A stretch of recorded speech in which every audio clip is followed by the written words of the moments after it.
대법의 유죄 취지 파기환송에 이어서 이 파기환송심도 지금 가속 페달을 밟고 있다 이런 평가들이 나오고 있는데요.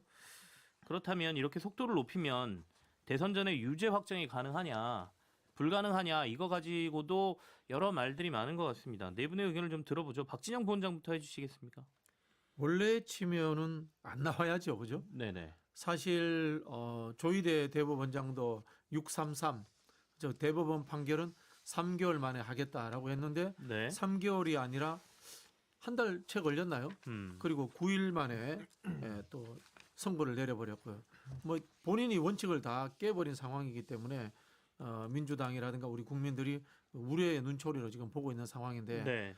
이게 저는 뭐 대법원의 선거 개입이다, 정치 개입이다 이야기를 하는데 그 이상의 문제인 것 같아요. 민주주의를 파괴하는 행위고 좀 더 넘어서면은 국가를 거의 시스템을 붕괴시키는 행위다라는 네. 생각이 듭니다. 헌재에서 우리가 윤석열 대통령 파면할 때 이런 이야기를 해요. 만약에 윤석열이 파면하지 않고 복귀되면 어떻게 될까? 대한민국 망한다 이런 생각했을 거 아닙니까? 똑같이 대법원 네. 재판관들, 판사들 그다음에 대법원장 정도 된다면은 이런 식으로 해서 대통령 선거가 제대로 이루어지지 않는다면은 대한민국이 망한다라는 생각 해야 되는 거 아닌가요? 저는 그 정도 생각도 못했다면은 이 대법권 안 하는 것이 맞다. 뭐 이런 생각이 들 정도입니다. 네. 이창근 당협위원장 말씀도 좀 들어보죠. 어떻게 보십니까? 유죄 확정이 우리 대선 전까지 가능하다라고 보십니까? 일단은 뭐 대법원에서 유죄 취지에 파기환송했기 때문에 네네. 유죄는 뭐 자명한 사실입니다. 다만 형량은 고법에서 이제 정하는 고유 권한이죠.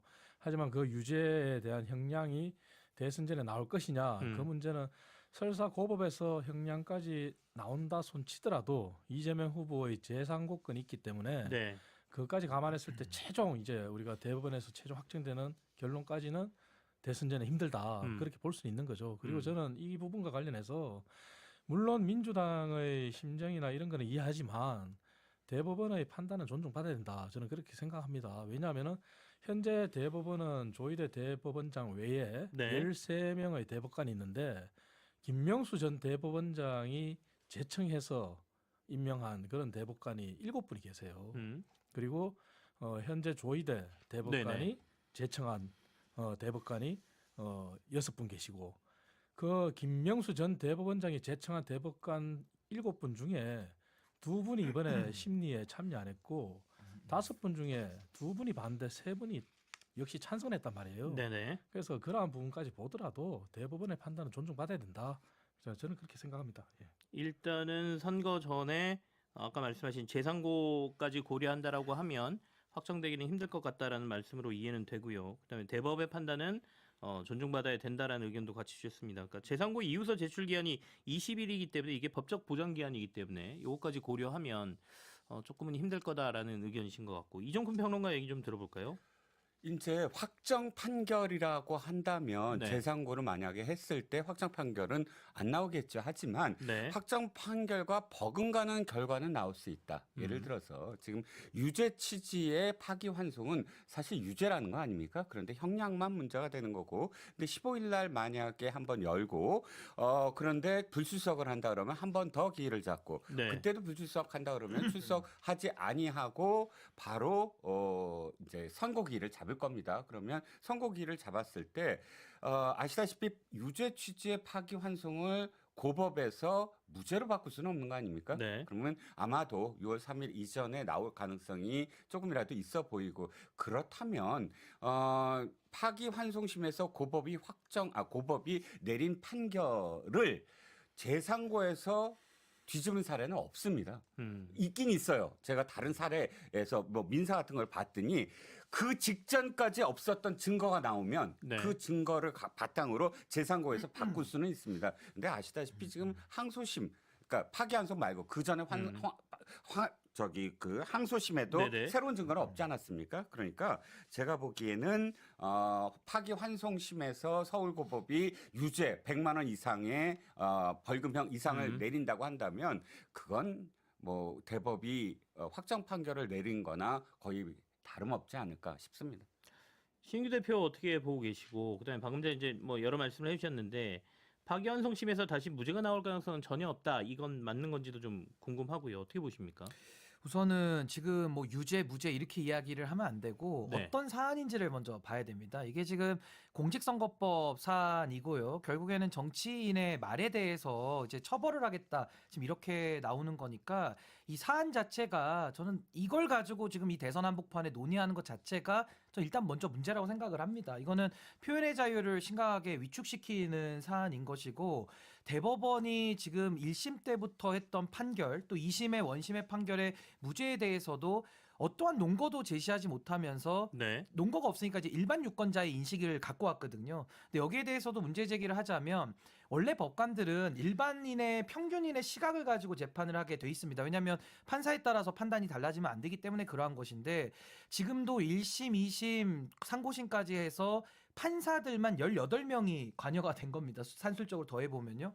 그중에 5명의 법관이 무죄라고 지금 주장하고 있고 13명이 지금 유죄로 보고 있는 건데 그 자체가 다툼의 여지가 있는 사안이라는 겁니다. 그랬을 때는 우리 형사법의 대원칙이 의심스러울 때는 피고인의 이익이라고 하는 인듀비오 프로레어 원칙이 있거든요. 네네. 그러니까 거기에도 일단 근본적으로 맞지 않는 것이고 또 하나는 633 원칙이라는 것은 당선자에 대해서 그 유효한 임기를 마치면 안 되기 때문에 신속 재판을 통해서 그 직에서 내려오게 만들기 위해서 633 원칙이 존재하는 것이지 낙선자를 처벌하기 위해서 633의 신속 재판을 하는 예는 없습니다. 이 부분도 제가 먼저 말씀을 드리고요.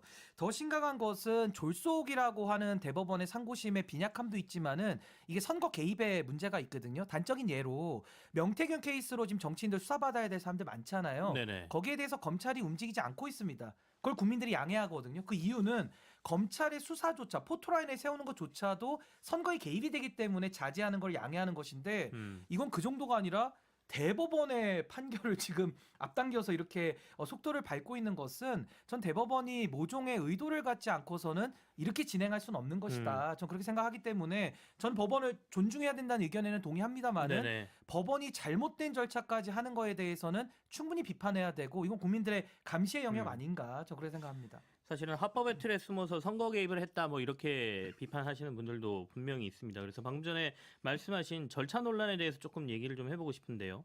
대법의 파기환송 절차 논란이 좀 거셉니다. 오늘 4시 기준으로도 법원 사법정보 통계 그 사이트에 가보면 정보공개 청구 게시 목록에 2만 1,000건 이상의 지금 정보공개 청구가 지금 들어오고 있는 것으로 보이는데요. 그러니까 6만에서 7만 쪽 사건 기록을 단 2차례 심리를 통해서 보고 결론을 내릴 수가 있느냐. 그러니까 너무 기간이 짧다 이런 거고요. 실제로 열람 기록을 공개하라는 요구가 지금 빗발치고 있다라고 하는데 이창근 당협위원장부터 먼저 말씀을 좀 해주실까요? 그 부분은 두 번의 심리에서 이제 6만 7만 쪽에 대한 그러한 판결문을 봤다 이렇게 볼 수는 없는 게요. 어찌됐든 우리 법에 준수한 법에 명시된 그러한 절차대로 검찰이 항고 신청서를 바로 다음 날 제출했지 않습니까? 네네. 그리고 항고 접수를 한 다음에 고등법원에서 대법원에 서류가 송달된 게 또 그 다음 날 바로 이루어졌어요. 그 이틀 만에 상고 접수와 그리고 고등법원에서의 재판 기록이 다 넘어갔단 말이죠. 그러면 그 이후에 대법원에서는 충분히 그것을 재판 기록을 볼 수 있는 여유는 있었던 겁니다. 그렇게 봐야 될 거고요.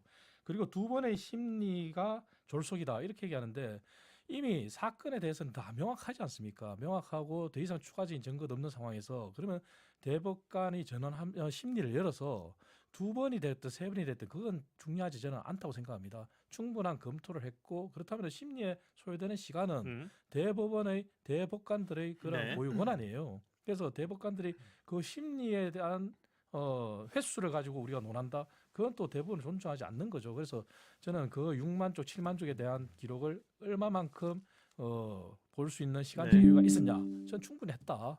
그리고 소요 시간도 34일 만이라고 하는 것도 3개월 이내에 들어와 있는 것이고 그래서 저는 큰 문제가 없다. 저는 그렇게 보고 있습니다. 저는 여기에 대해서는 반박을 드리지 않을 수가 없는 게 공직선거법 사안에서 이재명 대표를 바꿔서 다른 정치인도 이렇게 넣은 예가 있나요 혹시? 저는 한 번도 본 적이 없거든요. 그거는 이렇게 봐야죠. 아니, 제 말씀 네. 좀만 더 드리겠습니다. 네. 저는 이게 이례적인 거는 우리가 부인하긴 어려운 것 같습니다. 매우 이례적입니다. 근데 우리가 이재명 후보 사건에서만 이례적인 걸 지금 보는 게 아니라 윤석열 대통령 재판에서도 이례적인 걸 많이 보고 있거든요. 예를 들어 구속 취소 인용 결정에서도 날로 돼 있는 법문을 시로 바꾸는 이 네. 이례적인 거, 그리고 즉시항고도 검찰총장이 포기해버리는 이례적인 이런 현상, 이걸 지금 우리가 다 보고 있습니다. 근데 차이점이 뭐냐면은 윤석열 전 대통령에 대한 판결도 이례적인 게 많은데 다 윤석열 대통령한테 유리한 쪽으로 나고 있어요. 근데 이재명 대표에 대한 것도 이례적인 건 맞는데 불리한 쪽으로 나고 있거든요. 그러니까 제가 지금 말씀드린 건 사법에서 가장 중요한 건 법적 안정성이거든요. 근데 안정성이 침해되고 있는 이례적인 게 다 튀어나오고 있다라는 건 저는 공의 문제라고 보고요. 게다가 편파적이지 않습니까? 한쪽에 대해서는 이례적인 걸 갖다 하면서 다 그 피고인에게 이익으로 가고 있는데 그게 윤석열 전 대통령이니까 사법 카르텔 얘기가 나올 수밖에 없는 거고, 이재명 대표에 대해 가지고는 다 이례적인 건 맞는데 다 불리하게 지금 적용이 되고 있단 말입니다. 검찰 수사도 마찬가지고요. 그러니까 이런 식으로 사법의 칼을 한쪽에다가는 빵칼을 네네. 쓰고 한쪽에다가는 회칼을 쓰면은 이건 사법의 정의가 아닌 겁니다. 그래서 저는 이 부분은 정파를 떠나서 아까 네. 제가 서두에 말씀드린 대로 이게 무슨 이재명 대표의 무슨 뇌물 사건 이런 게 아니잖아요. 공직선거법이라고 하는 우리 이창금 위원장님도 정치인이시고 말의 규제에 대해서는 우리 정치인들이 좀 어느 정도는 선을 그어야 되는 것인데 지금은 너무 진영화돼 가지고 상대에 대해서 말의 규제를 하는 것을 너무나도 이례적인 사법부의 판단에 대해서도 정당화하는 것은 전 정치의 영역을 크게 벗어난 거 아닌가, 좀 그렇게 봅니다. 이종훈 신인규 평론가, 변호사의 네. 언제나 그 논리가 저는 뭐 수긍하는 점은 많습니다만 네네. 오늘은 너무나 일반화의 오류를 지금 범하고 있다라고 생각을 합니다. 특정 부분만 다 갖고 와서 윤석열 전 대통령은 무조건 우호적으로 수사도 하고 또 판결도 하고 과정들이 네. 있었고 이재명 후보에게는 다 불리하다. 중간에 얼마나 많은 이례적인 것들이 있었습니까? 예를 들어서 공수처의 수사도 중앙지법이 아닌 해당, 그러니까 관할로서 그런 어떤 영장을 청구한 사례가 있었습니까? 한 건이라도?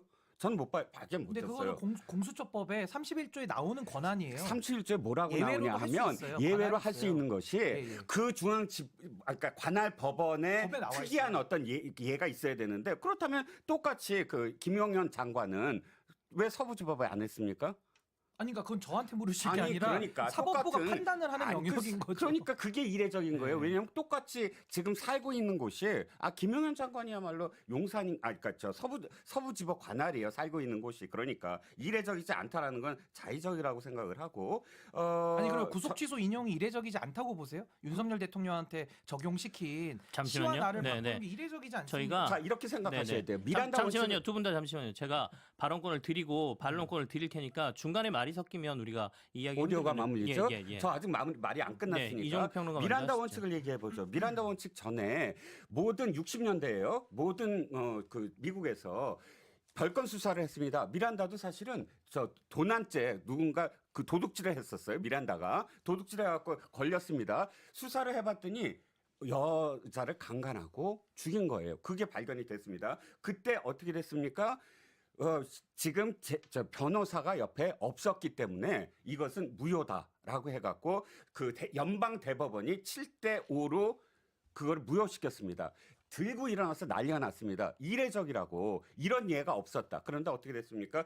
당시에 얼 워런 대법원장이 그거 어떻게 했어요? 저 미란다 원칙을 세우지 않았습니까? 그런데 미란다가 나쁜 사람입니까? 아니 미란다는 좋은 사람이니까 나쁜 사람이야. 하지만 그에게 최대한의 지금 방어권을 주자는 거 아닙니까? 구속 취소도 마찬가지예요. 아까 말씀하신 그 부분, 그러니까 이 네. 구속 취소에 대한 어떤 그 판결문을 보면 또 날씨가 이번에 날씨를 보면 네네. 사실은 윤석열 대통령이 아니라 앞으로 많은 피의자들에게 굉장히 도움되는 아니에요. 그렇지 않습니까? 12시에서 다음날 12시인데 이틀을 계산하는 게 아니라 앞으로 하루를 계산하자. 모든 피의자들에게 인권으로 생각한다면 그것은 윤석열 대통령의 문제가 아니라 굉장히 네네, 미란다 원칙처럼 알겠습니다. 진 1번 원칙이라는 거죠. 뭐 너무 어렵게 네네. 이야기하시는데요.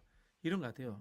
법이 상식과 일반 시민들이 생각하는 경우에 맞아야 될 거 아니에요. 그게 맞지 않다는 거예요. 저도 이제 출마를 해봤는데 보통 이제 떨어지잖아요. 네. 떨어지고 나면은 선관위에서 이 수사하던 게 다 수사 종결이 됩니다. 대부분이 떨어지고 낙선자들, 그리고 또 뭐 공소가 되더라도 대부분 공소 기각돼요. 또 예를 들어 볼게요. 2002년 차떼기 이른바 이회창 총대 그때 노무현 대통령이 그런 이야기합니다. 아이고 떨어진 사람인데 뭐 불쌍하게 뭘 수사해? 뭐 이런 이야기를 합니다. 그죠? 네네. 뭐 그런 부분들도 있고요. 다시 이번 사건에 대해서 또 한번 이야기해 볼게요. 이재명 대표가 김문기를 모른다 또는 뭐 저기 뭐야 협박받았다 이걸로 당선됐습니까? 정치적 이익을 얻었습니까? 못 얻었어요. 그렇지 않습니까? 그렇다면 이거 다 그냥 웬만하면 다 넘어가던 일들이에요. 근데 왜 갑자기 이런 것들이 윤석열 정부 들어서 기소가 되느냐 이런 부분들부터 우리가 의구심을 품는 거고요. 대법원도 마찬가지입니다. 왜 대법원장이 법리가 아닌 대법원은 법리를 이야기하잖아요. 사실관계를 이야기하잖아요. 네네. 내가 봐도 이거 허위야 이렇게 이야기를 하잖아요. 왜 그런 이야기를 하느냐 이 말이에요. 하지 않아도 될 것을 관례적으로 안 하던 것을 그리고 또 왜 또 표결은 또 꼭 10대 2로 나오냐 이 말이에요. 진보 보수로 나오는 10대 2로 나오고 이러니까 이게 전부 다 네. 특정 정권에서 임명되었던 판사들이 정치적 성향을 가지고 속도도 당기고 판결도 편향적으로 하느냐 안 하느냐라는 네네. 의심을 사는 거고요. 저는 재판부를 존중하지 않거든요. 원래 존중하지 않는 사람인데 이 말씀 드릴게요. 과거에 진보당 사건이라고 있습니다. 사법살인입니다. 자, 기소한 사람은 검찰이고 잡아놓은 사람은 군사독재 정권일 수 있습니다. 자, 그다음에 인혁당 사건이라고 있습니다. 그다음에 민족일보 조영수 사건이라고 있습니다. 그때의 판사들은 정당해가지고 검사들이 네네. 기소한 거 그대로 다 판결 내려줬습니까? 군사독재 정권의 앞잡이가 돼가지고 판결 내려줬습니까? 이게 늘 판사는 정당하다는 생각을 우리는 하면 안 된다고 봐요. 이제까지 재판은 알고 보면은 힘 있는 자들에 의해 가지고 좌지우지된 적이 많았기 때문에 이번도 똑같이 그런 의심의 눈초리로 볼 수밖에 없는 겁니다. 자, 제가 잠깐 두 네네. 분의 말씀 반박을 할 수밖에 없는 게요. 이렇게 볼게요. 윤석열 전 대통령은 제외하더라도 이재명 후보만을 놓고 보더라도 아까 신 대표님 말씀하신 부분도 그리고 우리 박진영 네네. 부원장님 말씀하신 부분도 놓고 봤을 때 그러면은 대법원에 대한 심정은 이해하겠어요. 하지만 이재명 후보에 대해서 그러면은 2심에서는 무죄를 내렸어요. 그 부분은 그러면 아무 얘기도 안 해요. 그러면 동일한 사건에 대해서 1심과 2심 대법원의 사건을 가지고 우리가 대법원만 유독 공격하는 이유는 뭐죠? 그래서 이 부분도 전체를 놓고 봤을 때 우리나라의 사법부의 재판부의 독립성이 강한 건 다 아시잖아요. 그렇다면 각 부분에 대해서 무죄를 내린 판결에 대해서는 아무 얘기를 안 해요. 근데 불리한 판결이 나왔을 때 이렇게 불리하다고 주장을 해요. 그리고 또 하나 말씀드리고 싶은 게 저도 출마하고 했지만 낙선했다고 해서 공소 기각되고 재판 안 하는 거 아닙니다. 재판 충분히 합니다. 그리고 그 사안은 그것도 재판부의 고유권의 판단입니다. 그래서 낙선이 됐을 때 봐주고 한다. 그거는 굉장히 잘못된 발언이시고요. 지금 허위사실 유포로 또 수없이 처벌된 사례도 많아요. 그러나 그런 사건들 하나하나도 일반화의 오류를 범할 수 있는 거거든요. 근데 그거에 우리가 왜 이의 제기를 못합니까? 우리나라는 그만큼 각급 재판부의 독립성이 강하지 않습니까? 그렇기 때문에 이런 상황이 오는 거예요. 아니, 제가 좀 말씀을 예. 먼저 드리죠. 그러니까 일단은 그래서 제가 이제 그 판결과 관련돼서의 의견을 들으면 양쪽에서 치열한 얘기들이 나오기 때문에 절차와 관련돼서 얘기를 좀 하고 싶었는데 판결에 대한 논평이 좀 많아지다 보니까 절차에 대한 얘기를 좀 못하고 있거든요. 절차의 적절성에 대한 논란으로 조금 저희가 중심을 이동했으면 좋겠고 방금 전에 이제 이창근 당협위원장께서 왜 그러면 2심 때는 뭐 조용히 하고 최종 대법 판결에만 이렇게 하느냐라고 말씀하셨는데 당연하죠. 상식적인 판결이 나오면 조용한 거고 비상식적이면 근데 사실 돌아가 반론할 보면 수밖에 없는데요. 2심 때 무죄 나왔을 때는 또 사법부에 대한 비판을 또 국민의힘에서 많이 하셨기 때문에 그거는 양쪽이 아니, 똑같다는 저는 생각도 똑같이 사실은 좀 있습니다. 2심에서 네. 무죄 판결이 나왔을 때 1심 판사를 비판했습니다. 자, 한번 상식적으로 생각해봅시다. 1심에서 실형이 나와요. 2심에서 무죄가 나와요. 이것도 앞뒤가 안 맞는 거야. 어느 판사 둘 중에 하나는 정치 상태가 안 좋은 거야. 쉽게 말하면은. 그런 거 아니겠습니까? 누가 재판부를 믿겠어요? 이런 식이면. 알겠습니다. 앞서 이제 대법원 판결과 관련돼서 선고와 관련돼서 절차와 관련된 논란이 좀 커지고 있으니까 절차 문제를 조금 더 얘기해 보겠다라고 제가 말씀을 드렸는데요. 일부에서 얘기 나올 때 이제 이창근 위원장님께서 과연 자료를 다 볼 만한 시간이 있었느냐라고 제가 이제 너무 짧은 거 아니냐라고 말씀드렸을 때 고법이 3월 말쯤에 대법에 사건을 보냈으니까 대법이 6만 쪽 자료를 읽을 시간이 한 달 정도 있었던 것으로 말씀을 하신 취지로 제가 이해를 했는데 자료 열람 기준이 송부 기준이 아니라 재판부 배정 기준이 아닌가라는 저는 그렇게 들었거든요. 그래서 신인규 대표에게 이게 맞는지 먼저 팩트 체크를 좀 해보고 그렇다면 만약에 그 전에 이 사건을 그 자료를 열람했다면 이거는 불법인 건지도 여쭤보고 싶네요. 그러니까 우선은 지금 대법원에서 절차를 진행하는 과정 중에 네. 여러 가지 불법으로 의심되는 정황들이 나오는 건데 지금 앵커께서 말씀하신 대로 대법원으로 기록이 온 다음에 결과적으로 소부라고 해가지고 대법관 4명이 만들고 있는 그 소부에서 재판을 하는 것이 원칙인데 네. 이걸 조희대 대법원장이 전원합의체로 끌어올렸거든요. 그러고 나서 4월 22일에 전원합의체에 이제 넘어가는 걸로 정했는데 그 이전에도 대법관들이 이 기록을 봤다? 그럼 배당되지 않은 사건의 기록을 어떻게 봅니까? 그 자체가 문제가 되는 것이고요. 그러니까 배당된 후에 자료는 열람하는 거다. 그렇죠. 그러니까 네. 이제 시간이 이틀 만에 6만 쪽을 어떻게 보느냐 이 얘기가 나오는 겁니다. 근데 제가 왜 이걸 비판하냐면요.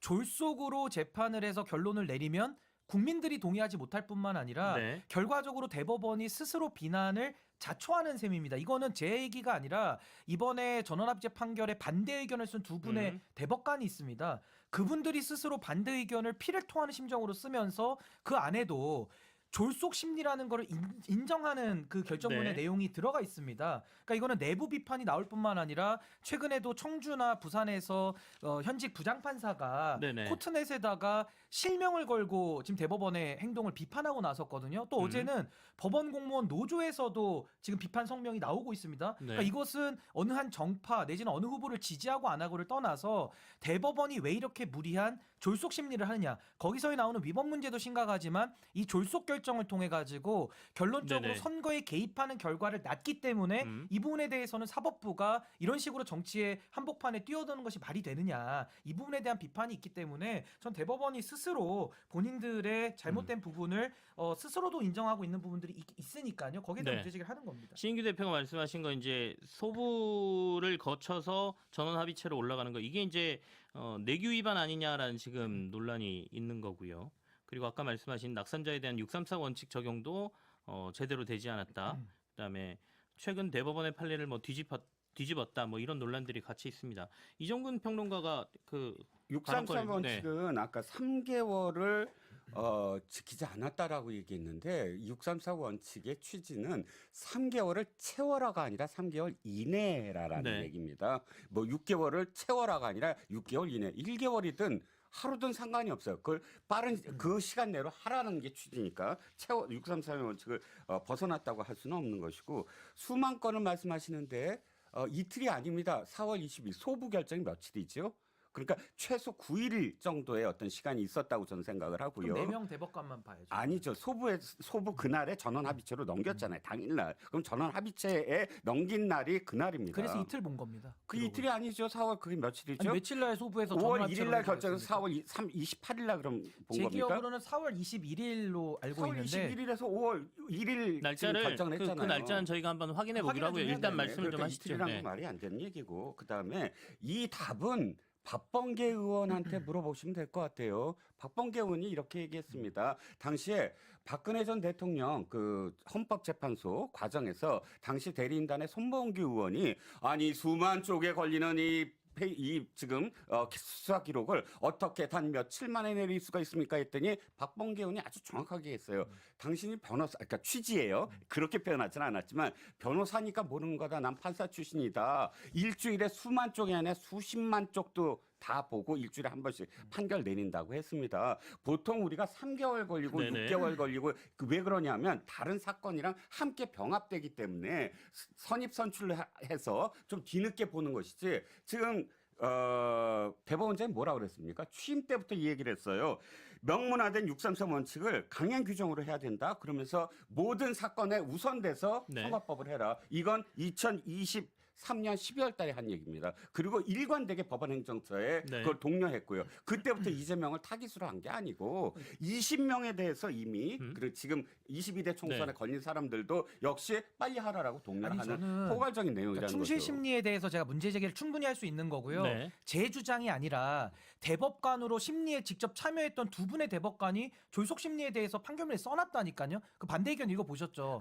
거기에 써 보충 있습니다. 의견을 읽어보셨습니까? 아니, 혹시? 반대 의견에. 아니 일단 보충 써놨다는 의견을 얘기- 읽어보셨어요? 저도 다 읽어보고 왔는데 예, 보충 의견은 뭐라고 아니, 그랬냐면 반대 의견에 써 있다는 얘기를 저는 확인을 드리는 거고요. 아니, 저도 보충 의견을 아니, 읽어보셨냐고요. 그러니까 역으로. 이렇게 하면 토론이 어렵고 예, 예. 써 있다는 걸 제가 말씀을 드리는 거 팩트로 네네. 말씀드리고요. 예. 보충 의견도 있습니다. 네. 그러니까 그건 그 다음에 얘기하시고 예. 청주지방법원에서도 부장판사가 실명을 걸고 문제 제기를 하고 있지 않습니까? 전국 공무원 법원 노조에서도 네. 문제 제기를 하고 있기 때문에 이런 식의 문제를 대법원 스스로 초래할 이유가 있냐? 전 그 부분을 말씀드리는 겁니다. 코트넷 자꾸 말씀하시는데 코트넷에서 지난번에 공수처의 영장 발부와 관련해서 현직 청주지법만이 아니라 제가 기억하기에 네네. 그때 청주지법원장이었는데 아마 그 의견 내고 바뀐 것 같습니다. 그 이후에도 어마어마하게 많은 실명을 건 판사들이 실질적으로 그거 잘못됐다라고 그러니까 이야기했습니다. 그때도 토론을 했듯이 지금도 토론할 수 있는 거예요. 그러니까 코트넷에서 들어가는 것이 그때의 그러니까 그런 네네. 어떤 그 열띤 어떤 판사들도 토론할 수 있는 것이고요. 아까 문제가 보충 있는 건 의견은 맞죠? 이겁니다. 네. 다수의 보충 의견, 그러니까 10대 2인데 10명 중에서도 다수의 그 판사들이 보충 의견으로 뭘 얘기했냐면 졸속 심리가 아니다라고 이야기하면서 가장 중요한 것은 집중 심리다. 집중 심리를 어떻게 했느냐가 중요한 것이지 날짜상의 달력상의 며칠이 중요한 게 아니다라고 그 보충 의견을 낸 부분도 국민이 앞서 존중받아야 저희가 된다고 한마디만 생각합니다. 하고 날짜 논란이 좀 있었는데 그 정확하게 제가 날짜만 다시 한번 확인해 드리고 얘기를 좀 듣죠. 4월 22일 날 대법원 재판부에 배당이 됐고 이때 바로 전원 합의체 회부를 했습니다. 그래서 4월 22일하고 24일 두 차례 심리가 있었고 24일에 표결, 그다음에 5월 1일 파기환송 이런 날짜입니다. 아니, 저도 네. 그러니까 한 말씀만 드리면 이거 뭐 이종근 평론가님 생각 전 다 존중하는데요. 주장하시면 되는 거고 이게 지금 문제 제기를 제가 하는 부분이 뭐냐면 헌법재판소도 그 중요한 판단에 대해서 단심제니까요. 8명의 재판관이 충분한 수기를 통해 가지고 결론을 냈기 때문에 사회적 갈등이 적었던 겁니다. 근데 이번 대법원의 판단은 말씀하신 대로 다수 의견 있고 반대 의견 있고 또 보충 의견도 있어요. 10명 대 2명으로 나뉜 거 아닙니까? 그러다 보니까 최고법원답지 않게 이런 논란이 있는 사항을 논란을 만드는 쪽으로 졸속 심리를 하니까 현직 법원 지금 법원에 근무한 분도 목소리 내고 공무원 노조도 목소리 내고 또 많은 법률가들이 비판하지 않습니까? 그러니까 이런 식으로까지 선거를 앞두고 대법원이 무리를 할 필요가 있느냐? 전 네. 거기에 대한 문제 제기를 하는 거죠. 자, 이거- 네네. 오늘 출연자가 두 분만 있는 거 같아요. 두 분의 말씀을 좀 살짝- 드릴게요. 네. 근데 제가 저기 질문을 두 명이 네. 졸속이라고 이야기했잖아요. 그럼 그 2명을 징계하세요. 소수 의견된 그 2명은 졸속이라고 했으니까 징계하세요. 그렇게 친다면은 이 2명의 이야기는 나를 포함해서 12명 전부 다 졸속을 했다는 이야기 아닙니까? 실제로 이틀밖에 심리 안 했다는 이야기고요. 뭐 김건희도 아니고 구약성서 다 외운다고 하는데 6만 페이지 다 외웠는지 다 알고 있는지 한번 시험이라도 쳐봐야 되는 거 아니냐 이런 생각이 드는 거고요. 네네. 사실은 이거 오해의 소지가 이거 아닙니까? 소부로 그냥 가는 걸 왜 전원 합의체로 넘겼느냐라는 거고 633이라고 해놓고는 왜 한 달 만에 했느냐 이런 부분인데요. 아까 말씀하셨습니다만은 이 633이라는 것이 빨리 하라는 뜻이잖아요. 빨리 하라는 것이 당선된 사람이 그대로 공직에 있으면 국민들에게 손해가 가니까 당선된 사람의 경우에 빨리 처리하라 네네. 이런 취지로서 한 건데 이걸 낙선자에게 적용시키니까 문제가 되는 거고요. 제가 보기엔 이런 것 같아요. 제가 모 방송에 나가서 이 사법부 있을 필요 없다라는 이야기를 한 적이 있습니다. 이게 뭔가 하면요. 우리가 이제 상권 분립이라고 하지만은 두 가지 입법부와 행정부는 선출된 대의민주주의 기관이에요. 그런데 사법부는 선출되지 않았기 때문에 적극적이거나 직접적 개입을 하지 않도록 되어 있습니다. 네네. 그래서 법을 가지고 해석을 나눠서 개입하는 거예요. 그런데 적극적으로 개입해가지고 지금 민주주의에 쳐들어가 버린 거예요. 그러니까 실제로는 보면 이 사람들이 민주주의를 파괴한 행동을 한 거에 가깝다라는 말씀을 드리는 거고요. 여기에 대해서 이준석 대표가 저한테 그런 이야기를 하더라고요. 상권 분립을 부정한다 이런 이야기를 하는데 제가 한 거는 상권 분립을 부정한다는 뜻이 아니라 이 정도 되면은 개헌을 해서라도 사법부의 권능 자체를 줄이는 방향으로 가야 된다는 이야기를 하는 거고요. 예를 들면 이런 겁니다. 이 사법부를 부정한다는 것은 사법부에 쳐들어가가지고 내란된 사람들이 부정하는 거고요. 이준석처럼 이야기한다면은 내각제로 개헌, 내각제는 이권분립이라고 우리 이야기를 합니다. 내각제로 하자는 네. 것도 체제 부정이다 이런 이야기 나올 수 있는 거거든요.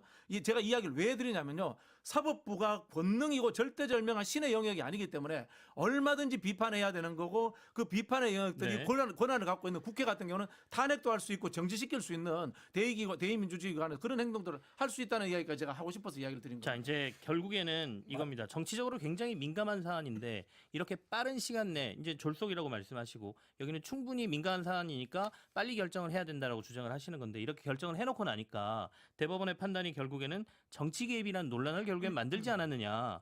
그러면 이게 맞는 것이냐라는 의견이거든요. 이창근 위원장님 말씀 많이 못하셨으니까 좀 해보실까요? 네, 그러니까 똑같은 얘기를 자꾸 하고 있는데요. 자 보십시오. 여야가 국회가 정치권이 본인들이 불리하면은 비난을 해요. 그리고 본인이 유리하면 침묵을 해요. 이게 사실 국민들의 눈살을 찌푸리는 겁니다.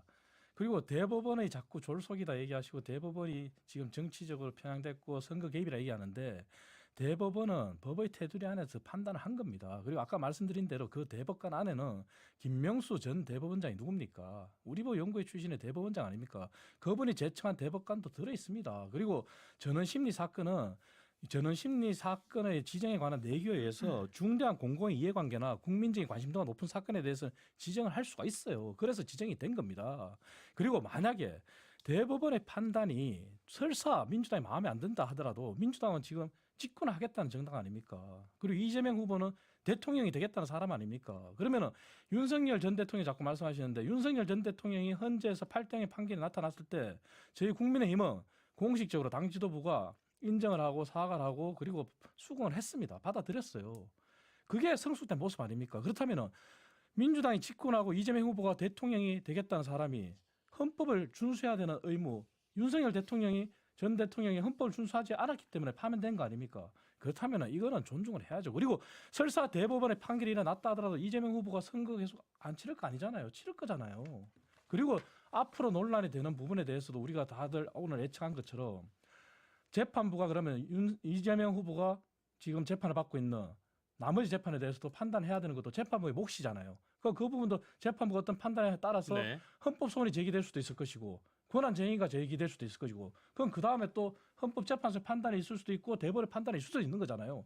결국은 우리가 사법부에 대한 거를 상권분립이라 얘기하면서 지금은 오히려 우리 이 안에서조차도 존중하지 않는 거예요. 이게 문제인 거예요. 전 존중하지 한 않습니다. 말씀만 드리겠습니다. 신기 대표 말씀 아니 드려보세요. 이창근 위원장님께서 소속된 국민의힘이라는 정당에서 헌법재판소 기간에 승복한 건 마지막이고요. 그 전에는 재판관 어느 대학 나왔고 뭐 무슨 뭐 동생하고 뭐 같은 뭐 짬짬이 하느냐고 의혹 제기했던 걸 생생하게 국민들이 기억을 합니다. 그리고 국민의힘 하나만 더 전체는 말씀드리면 아니죠. 전체는 아니죠. 그런 주류가 있었던 거 예. 맞고요. 또 하나는요.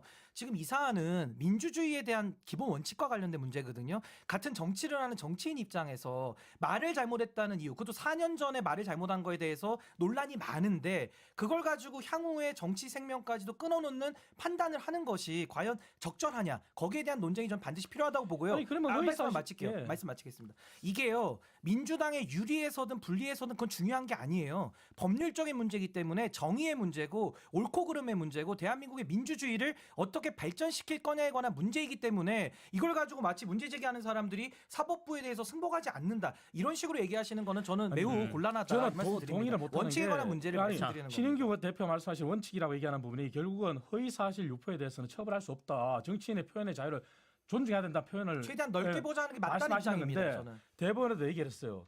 정치적인 판단, 정치적인 토론, 발언 최대한 자유를 허용하면서 그럼에도 불구하고 공직선거에 나서는 사람은 더 엄격하게 본인이 스스로 기준을 가져야 된다고 얘기를 했습니다. 그리고 그 기준이 만약에 맞지 않다 그렇다면 지금까지 허위사실 유포에 관한 처벌을 받은 사람들은 어떡합니까? 그리고 재판부의 독립을 말씀드렸잖아요. 2심은 이재명 후보의 발언을 하나하나 잘게 잘라가지고 슬라이스 내서 판단했어요. 그리고 대법원과 1심은 그 판단을 전체적으로 종합적으로 판단해서 유권자의 판단에 영향을 미쳤냐 안 미쳤냐를 봤단 말이에요. 그러면은 그것도 2심의 재판부의 독립성이기 때문에 존중했단 말이에요. 그럼 대법원의 판단이야 1심의 판단도 존중을 받아야 되고 설사 허위사실 유포로 이재명 후보가 아니라 다른 유죄를 받은 그 사람들은 그럼 어디서 구제를 받습니까? 그렇게 만약 인식을 하신다면은 민주당이 독주인 민주당이 다수인 국회에서 그럼 허위사실 유포에 관한 조항을 없애버려야죠 차라리. 아니 그 네네네. 그렇게 이창근 가야죠. 위원장님 이야기가 예. 뭐 다 맞는 듯한데 따져보면 틀린 점이 있는 게 이런 부분이 있어요. 일단 그 윤석열하고 이준석은 비교가 안 됩니다. 총칼 들고 내란 일으킨 사람하고 그 다음에 김문기 몰랐다라는 것과 똑같이 이제 비교하는 건 저는 맞지 않다라는 생각이 들고요. 금방 말씀하신 이 대법원에서의 1심과 3심의 문제에서 또 이제 그 이창근 위원장도 알고 보면 지적을 하는데 대법원에서의 판결이 법리심이 아닌 사실관계를 종합적으로 해가지고 판단을 하고 있어요. 이거는 대법원의 영역이 아니지 않습니까? 저희가 김문기 네네. 몰랐다는 게 아니잖아요. 그건 자꾸 그렇게 이슈를 몰아가는데 보자고요. 자신이 대통령으로 지금 나서는 어떤 상황 속에서 대장동에 대한 어떤 혐의가 그 직전까지 굉장히 부각이 됐고 백현동에 관한 혐의가 부각이 됐어요. 그 두 혐의를 사실은 벗어나기 위해서 거짓말 같은 이야기를 한 겁니다. 그 부인한 거예요. 그렇다면 이게 그냥 몰랐다 알았다 인지가 아니라는 게 이번 판결문에서도 나왔고요. 그다음에 두 분 말씀하시는 비판 좋습니다. 사법부 비판할 수 있어요. 하지만 민주당이 그 다음에 사법부를 뭐 폐쇄한다거나 혹은 사법부를 그러니까 선출직으로서 뭐 몇 명을 더한다거나 이거는 대단히 잘못된 게 그렇지 않습니다. 자, 이스라엘에 제가 정확하게 말씀드릴게요. 이스라엘의 자, 사법부를 요거는 제가 먼저 제가 얘기했잖아요. 사법부를 총칼 들고 쳐들어가서 난동부로서 폐쇄하는 게 아니라 법률적 절차와 개헌을 통해 가지고 바꾸는 게 이게 무슨 문제가 됩니까? 이건 합헌적 절차입니다. 아니 제 말 끊었잖아요. 들어보죠. 의회가 절차입니다. 자신의 다수의 어떤 그 위력만 믿고 지금 망한 게 이스라엘이에요. 이스라엘 네타냐후가 총리할 때 부패를 저질렀습니다. 4년 전에 그것을 2016년도에 기소를 했더니 이 네타냐후의 그 당이 어떻게 있는지 아십니까? 국회 다수당이에요. 대법원을 완전히 흔들어 놨어요. 똑같은 논리입니다. 선출직 국회의원과 총리를 어디다 감히 지금 선출직이 아닌 법관들이 침범을 해? 이거는 안 돼. 그리고 국회 다수로 여러 가지 지금 민주당이 한 거 똑같이 합니다. 이스라엘이 뭐 망했어요? 뭐 망했어요? 북한처럼 독재국가 됐어요? 잠시만요. 자, 이제 그러니까 이거 양쪽 굉장히 의견을 잘못 오해를 갖고 있어요. 아니 알겠습니다. 이스라엘이 어떻게 망한지 아세요? 뭘 망했어요, 대규모 시위가 일어났고 평론가님, 100만 명이 나왔습니다. 그만하시죠. 카이로에. 거기까지는 이스라엘 얘기까지는 저희가 들었으니까 자 이스라엘 같은 사례가 될 수 있다 뭐 이렇게까지 얘기 들은 걸로 저희 마무리를 하고 양쪽의 의견을 충분히 들은 것 같아서 이게 진행을 제가 조금 앞으로 나갈 수 있는 진행을 좀 해야 될 것 같아서 지금 논란 중에 하나는 이런 것도 있습니다. 사법부가 국민 참정권을 침해한 것 아니냐라는 논란도 있어요. 그러니까 결국에는 이거를 어차피 대선에서 이재명 후보에 대해서 국민들이 판단할 수 있는 기회 자체를 사법부가 막으려는 거 아니냐라는 논란도 있습니다. 여기에 대해서 어떻게 생각하시는지를 좀 듣고 싶고요. 그다음에 이것 때문에 이재명 후보의 지지세가 더 결집하느냐 아니면 도리어 흔들릴 것이냐 라는 부분도 한번 평가를 해주셨으면 좋겠습니다. 이거는 신인규 대표부터 하시죠. 이거는 뭐 당연히 참정권 논란이 있을 수밖에 없죠. 지금 대선이 30일밖에 안 남았고 이재명 대표는 이제 피선거권이 있다고 하면은 또 국민들은 선거권이 있는 거고요. 지금 이재명 후보가 지지율도 1등으로 나타나고 있는 거는 명확한 사실 아니겠습니까? 그런 차원에서 대한민국의 권력, 미래 권력을 국민이 정하도록 우리 헌법 1조 1랑 2항에 나오는데 네. 이걸 갖다가 사법부가 개입을 해가지고 이 상황에서 이 선거 구도를 흔든다면은 당연히 선거 개입 논란 나올 수 있고요. 제가 아까 말씀드린 대로 지금 국민의힘 안에서도 명태균 관련된 이슈 또 수사받아야 될 분들 있는데 검찰이 수사 안 합니다. 근데 그걸 국민들이 양해하거든요. 그 자체가 검찰을 통해서도 선거 개입하지 말라라는 국민적인 선택권 보장 차원의 문제 제기이기 때문에 지금 대법원에서 이런 식의 너무나도 빠른 식으로 졸속 재판을 해서 선거권에 영향을 주는 것은 전 절대 사법부가 할 수 없는 일이다. 저는 그 권한을 벗어나는 일이다 그렇게 생각하고 저는 지지층에 대해서는 뭐 일부 중도에서는 뭐 흔들리는 분이 있을 수 있다고 저는 보는데요. 전체적으로 봤을 때는 네. 이것이 정치 기소와 정치 재판으로 이해가 될 경우에는 전 지지세 결집이 훨씬 더 더 결집될 것 강력하게 같다? 이루어질 가능성이 높다. 저는 그렇게 봅니다. 이종근 평론가는 어떻게 예상하십니까? 일단 중도는 네. 사실 흔들리겠죠. 왜냐하면 2심에서 사실 네. 사법 리스크가 벗어날 줄 알았어요. 그리고 사실 많은 분들이 상고 기각으로 예상했던 것도 맞고요. 그런데 지금 입장에서는 어느 쪽이 양쪽 다 결집할 겁니다. 보수는 보수대로, 진보는 진보대로. 그리고 졸속과 관련해서 하나만 더 네네. 말씀을 드리면 이번이 633이 아니었잖아요. 1심이 어떻게 됐습니까? 2년이 넘게 재판이 지연됐는데 지연된 내용을 보면 정말 이재명 후보가 어떻게 지연시켰는가를 일일이 다 열거할 수도 없습니다. 변호사이시잖아요. 변호사가 폐문부자가 몇 번입니까 벌써. 자신이 예를 들어서 이사를 했다거나 하면 자신이 먼저 신고를 하면 됩니다. 그런데 이런 모든 지연 절차를 해서 2년을 끌었어요. 알겠습니다. 2년을 끌었기 때문에 이런 제가 결과가 토론을 나온 한 발 것이죠. 앞으로 가고 싶은데 다시 뒤로 가고 계셔서 이거는 제가 답을 여기까지만 듣겠습니다. 그리고 이창근 당협위원장께서는 국민 참정권 침해 논란에 대해서 어떤 의견 갖고 계시는지랑 이재명 후보의 지지세가 어떻게 될 건지에 대한 평가를 좀 듣겠습니다. 표현이 달라졌지 앞에 주제와 연결되는 겁니다. 네네. 결국은 인식의 문제가 이제 민주당의 입장에서나 이제 뭐 이재명 후보 지지층 입장에서는 선거 개입이라고 얘기하지 않습니까? 그럼 당연히 참정권 침해라고 얘기하겠죠. 하지만 제가 드린 말씀대로 사법부의 판단은 존중돼야 된다. 네. 그리고 상권 분립에서 현재 민주당이 만약에 집권을 해서 마음에 안 든다면 법을 바꾸면 됩니다. 하지만 현행 상태에서는 대한민국의 정점은 헌법이에요. 그럼 존중받아야 되고 그렇다면 이건 참정권 침해까지 보는 것은 과도하다. 오히려 민주당이 주장하는 논거가 잘못된 게 있어요. 공직선거법을 들고 나오면서 11조 사형이나 무기징역 그리고 7년 이하의 징역 또는 금고형을 형을 받지 않는 이상 현행범이 아니면은 선고를 치러야 된다 그런 조항을 들고 나오는데 그러면 그 조항을 다르게 해석하면은 재판은 진행될 수 있다는 거거든요. 그렇기 때문에 네. 민주당이 자꾸 아전인수격으로 이렇게 호도하는 것은 맞지 않다. 그리고 말씀드리지만 이재명 후보 그렇다고 출마 안 하는 거 아니잖아요. 출마하실 거잖아요. 그리고 거기에 따른 지지세가 어떻게 될지는 국민들이 판단하기 나름이에요. 다만 제가 드리고 싶은 말씀은 대한민국 역사상 강복 이후에 대선을 이렇게 치르면서 이처럼 이렇게 대선 후보가 자격이 논란이 된 적이 사례가 있었습니까? 지금 최초 아닙니까? 그렇다면 그거는 민주당도 원론적으로 한번 되돌아봐야 될 지점이라 저는 봐요. 그리고 윤석열 전 대통령과 자꾸 이재명 후보를 저는 동일시하시는데 저는 윤석열 대통령의 계엄과 탄핵, 계엄에 대해서 단 한 번도 저는 찬성한 적이 없고 잘못됐다 얘기한 사람입니다. 그리고 윤석열 전 대통령은 탄핵에 의해서 파면이 됐고 그것도 존중합니다. 그리고 윤석열 전 대통령은 본인이 저지른 일 때문에 본인이 이제는 법원에서 판단을 받으면 됩니다. 거기에 지금 현재 이재명 후보의 얘기에 동등 비교로 이렇게 윤석열 전 대통령 끌어들일 이유가 없어요. 이 사건은 별개 건이에요. 저는 그 말씀만 드리겠습니다. 그리고 이재명 후보의 지지세는 저는 뭐 기울어진 운동장을 부정하지 않습니다. 네. 예, 그 정도 말씀드리겠습니다. 대통령 2명이 탄핵되고 3명이 감옥 갔으면 그 정도면 정당 해체해야 되는 거 아닌가요? 뭐 이 이야기부터 시작을 하고 싶고요. 네네. 제가 보기엔 이런 것 같아요. 국민의힘 뭐 후보 사퇴하라 이런 이야기 할 수 있습니다. 정치라는 게 한편으로 정쟁의 영역인데 결국은 이거는 원론적으로 들어가면요. 사법부가 민주주의를 위협하고 있다라는 선출되지 않은 자들이 법이라는 도구를 가지고 국민의 권리를 침해하고 있다. 이게 저는 본질적인 문제고 대한민국이 무너져가고 있는 현상이다라는 이야기를 드리고 싶은 거고요. 네. 물론 이걸로 이제 이재명 후보의 지지세는 오히려 결집을 할 겁니다. 그리고 한편으로 저는 보수도 결집할 거라고 봅니다.